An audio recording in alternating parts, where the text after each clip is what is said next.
studio, hitting in the static. This ain't no bedtime story, son, it's prophetic. Encrypted signals from the shadows of the garden. We dig where the dirt got secrets, no pardon. Microphone alchemist, scriptures with a twist.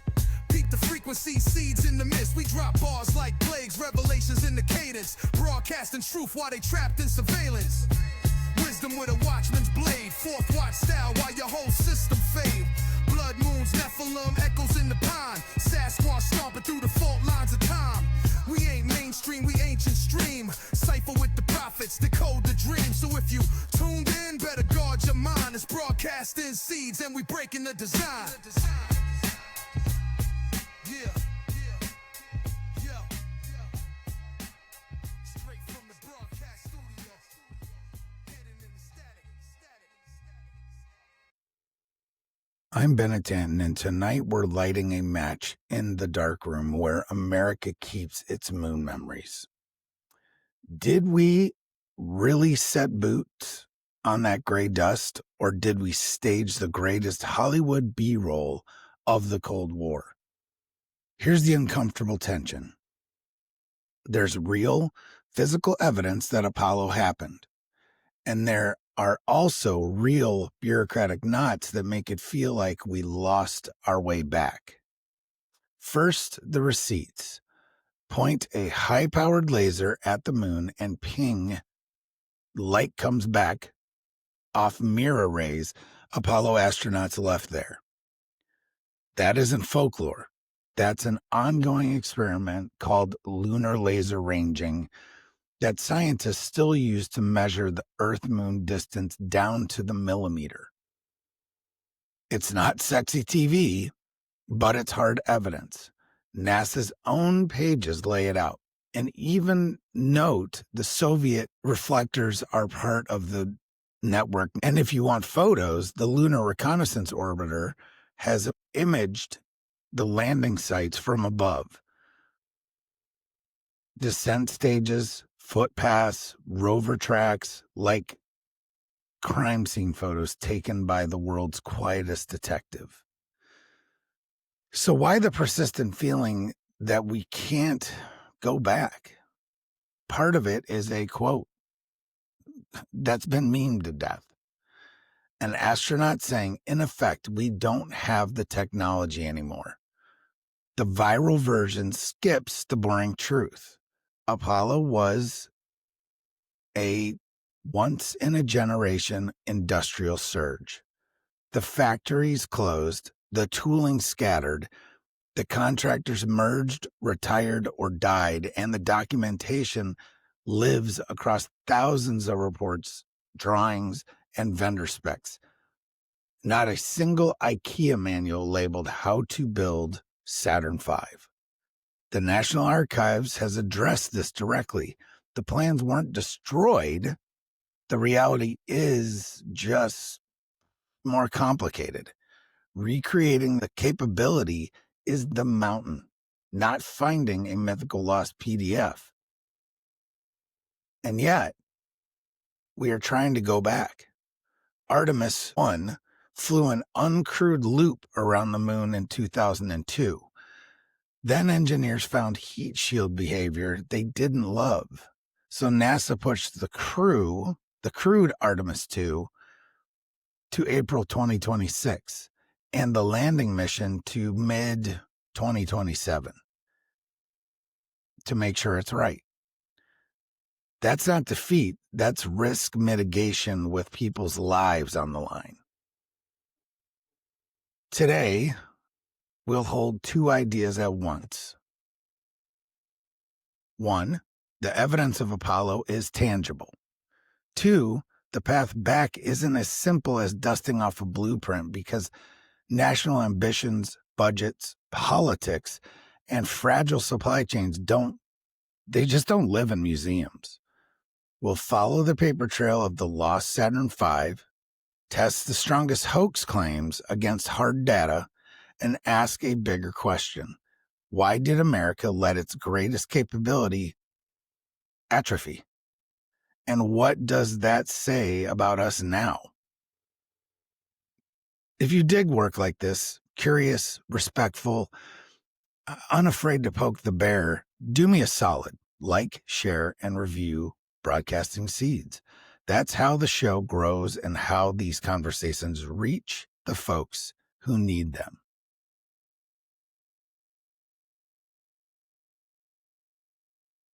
Section 1, The Forgotten Blueprint. How do you lose the Saturn V?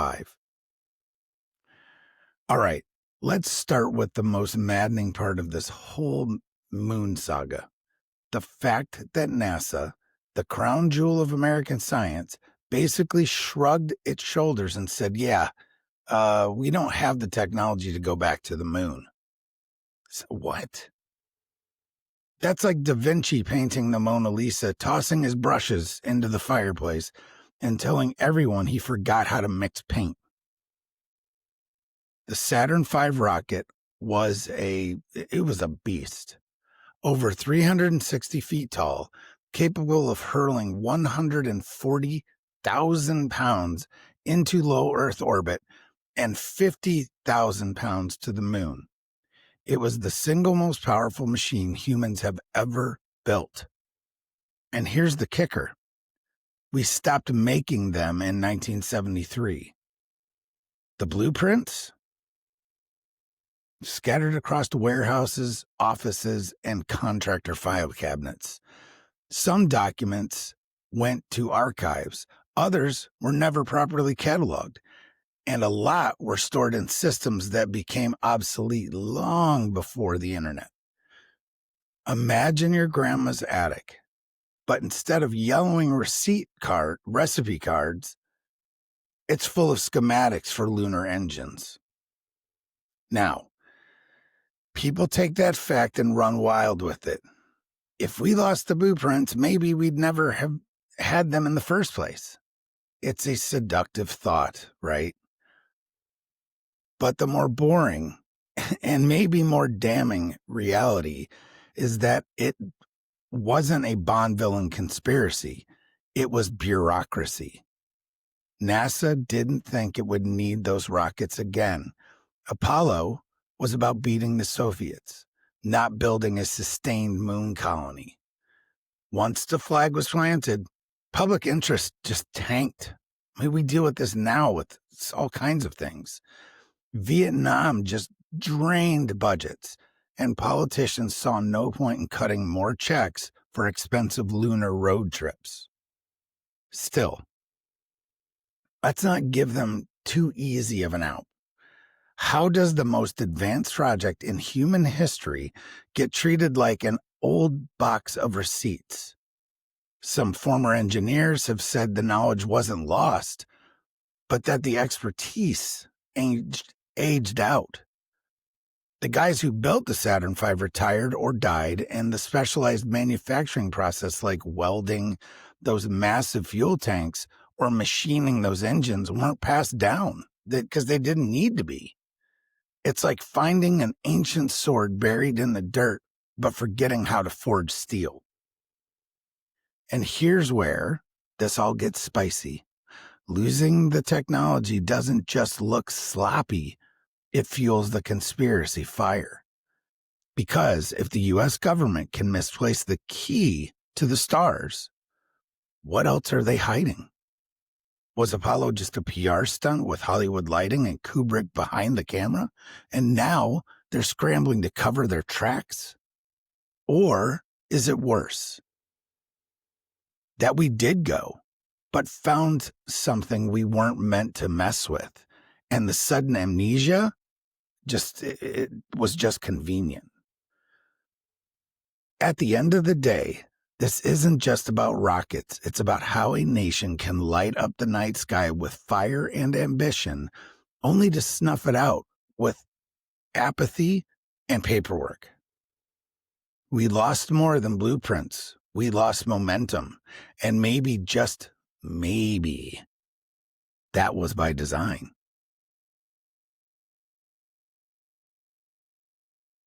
Section 2. Kubrick, cameras, and the Cold War stage. All right, let's wade into the swamp where conspiracy, Cold War paranoia, and pop culture all tangle together. the theory that the moon landing was faked. You've heard the greatest hits: shadows don't line up, a flag looks like it's waving in the wind, no stars in the lunar sky, and the infamous whispers that Stanley Kubrick, a genius who shot 2001: A Space Odyssey, secretly directed the Apollo moon footage on a Hollywood set. Now, let's be honest. On the surface, some of those anomalies sound super convincing. If you've ever seen those grainy Apollo photos, they do look odd. The flag appears to ripple, but there's no air on the moon. The astronauts cast strange multiple shadows, almost like studio lights were in play. And where the heck are the stars? You'd expect the heavens to be ablaze with them, but the sky is just black. Now, for people suspicious of government, it's like candy. You can't stop snacking on these details. But here's the thing. When you pull the threads, most of these mysteries unravel. The flag wasn't waving. It had a horizontal rod at the top, and the wrinkles made it look like it was moving. The shadows, the lunar surface is uneven. So light playing tricks, the missing stars, that's a photography issue. The cameras were set for bright white suits on a sunlit surface, not faint pinpricks of distant starlight. If NASA had added stars, that actually would have been suspicious. Still, the Kubrick angle is where the story gets cinematic. People claim he left hints in The Shining. Danny Torrance's Apollo 11 sweater, room 213. The moon is about 237,000 miles from Earth, depending on who's counting. Whether Kubrick was actually involved or not, the story resonates because it feels possible. Why? Because the U.S. government has lied before. They lie all the time. Think MK Ultra, the Tuskegee experiments, the Gulf of Tonkin. Once you know the state is capable of deception, the leap from cover-up to fake moon landing doesn't feel like much of a leap. But let's zoom out.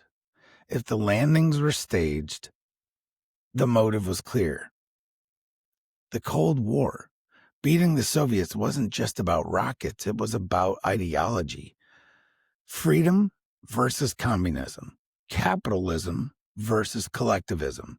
The moon was the ultimate billboard, planting the stars and stripes in that desolate dust sent the loudest message: America wins.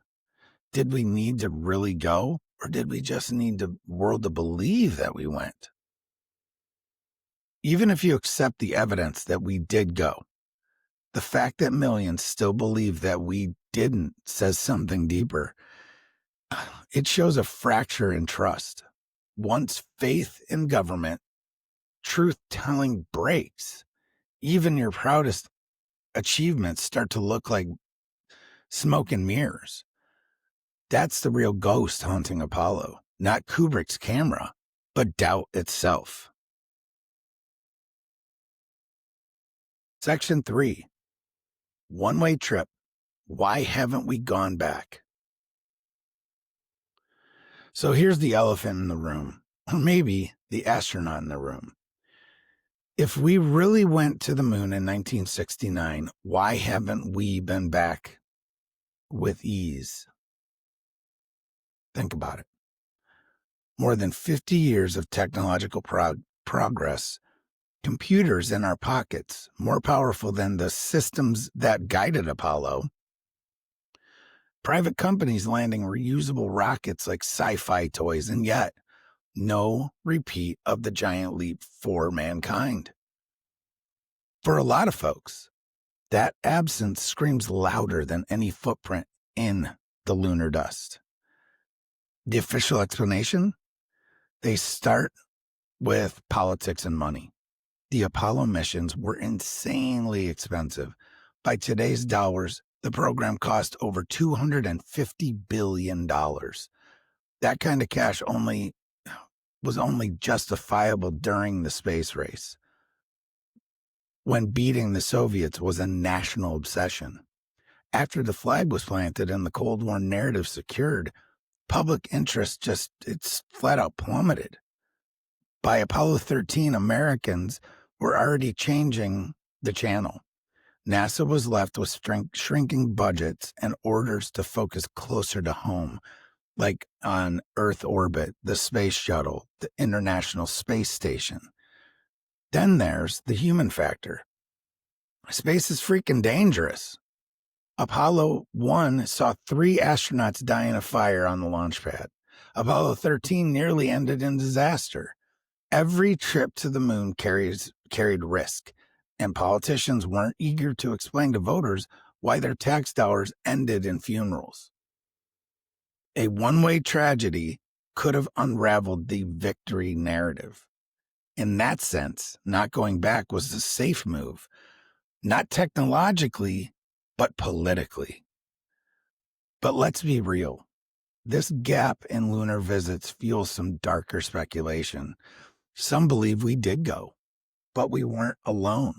Whispers of structures on the far side of the moon, strange radio transmissions, and accounts from astronauts like Buzz Aldrin talking about lights following Apollo spacecraft. Did we stumble across something we weren't meant to see? Something that made continuing missions too risky, but because of budgets, but because of what was up there. Not because of budgets, but because of what was up there. Others suggest the simplest answer is also the hardest pill to swallow. We basically just lost our nerve. We had one shining moment of collective willpower, spent the resources, bent the physics, and actually pulled it off. And then we let it slip away, like a runner who breaks a world record and then retires. We proved we could do it, but never built the endurance to make it sustainable. Now, fast forward to today. NASA's Artemis program promises a return, with the timeline that keeps slipping further into the future. First it was 2024, then it was 2025, now it's 2027 for a crewed landing. Now, private players like SpaceX talk about Mars colonies, but even they haven't touched the lunar soil. The question lingers, is the hesitation about logistics, or is it about something deeper? And here's the seed that I'm going to plant in your mind. Maybe the real story isn't whether we went, but why we didn't stay. Because a people who can reach another world and then walk away, that says more about us than about the moon.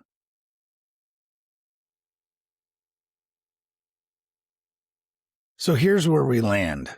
Pun totally intended.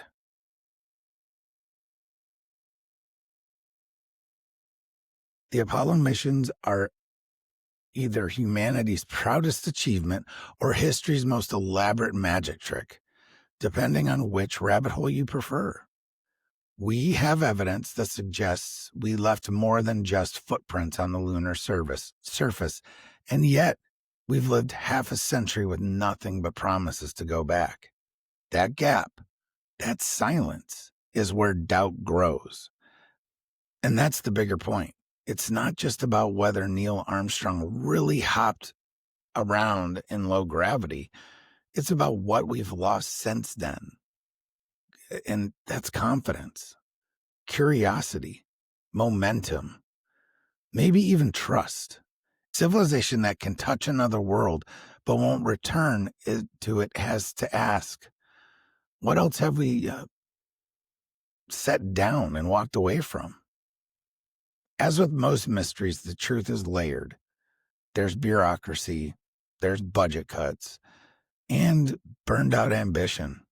But there's also the possibility of hidden truths things we weren't supposed to bring back, and the deep human suspicion that whenever the government says, trust us, we probably shouldn't. The question isn't just, did we go? It's what do we do with that story now?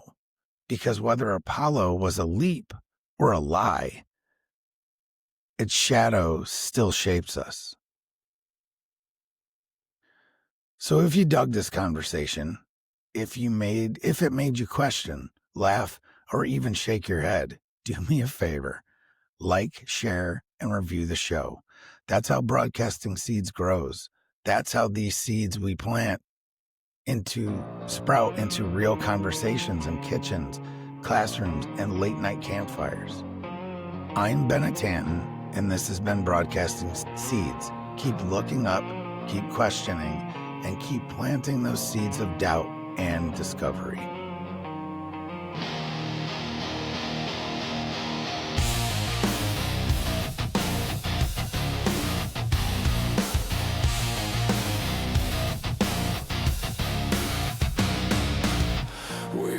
Our towers out of fire and steel, reach the edge of heaven on spinning wheels, left our footprints in the dust of dreams and buried the truth where no one can see. The cameras rolled, the world believed, a flag in the silence, a God we deceive.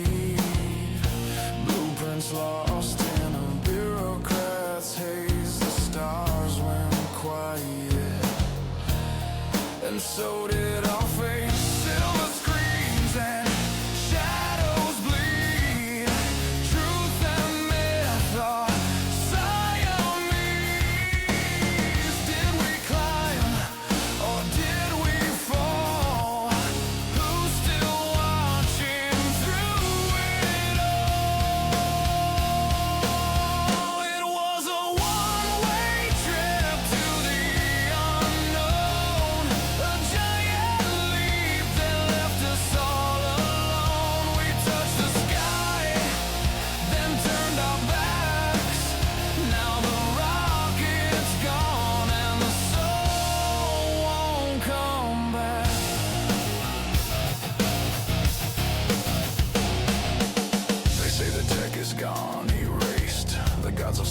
Have lost their place. Maybe the moon just stared too long at what we are and what went wrong. Kubrick's ghosts and the reels of gold, cold war lies and stories told. Was it victory or a masquerade?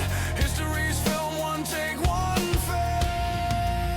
We had the power, the will, the fire, and somehow we forgot the way back. Maybe the truth wasn't lost. Maybe it was buried.